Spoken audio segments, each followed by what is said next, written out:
தூய மத்தேயு எழுதிய நற்செய்தியிலிருந்து வாசகம்.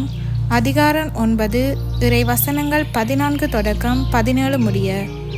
அக்காலத்தில் யோவானின் சீடர் இயேசுவிடம் வந்து, நாங்களும் பரிசேயரும் அதிகமாக நோன்பு இருக்க உம்முடைய சீடர்கள் ஏன் நோன்பு இருப்பதில்லை என்றனர்.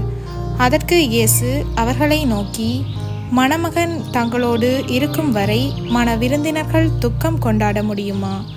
மணமகன் அவர்களை விட்டு பிரிய வேண்டிய காலம் வரும், அப்பொழுது அவர்களும் நோன்பு இருப்பார்கள்.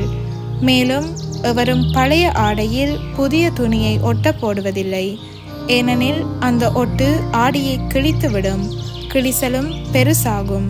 அதுபோல பழைய தோற்பைகளில் புதிய திராட்சை மதுவை ஊற்றி வைப்பதில்லை. ஊற்றி வைத்தால் தோற்பைகள் வெடிக்கும், மதுவும் சிந்தி போகும், தோற்பைகளும் பாழாகும். புதிய மதுவை புதிய தோற்பைகளில்தான் ஊற்றி வைப்பர், அப்போது இரண்டும் வீணாய் போகா என்றார். இது கிறிஸ்து வழங்கும் நற்செய்தி. கிறிஸ்துவே உமக்கு புகழ்.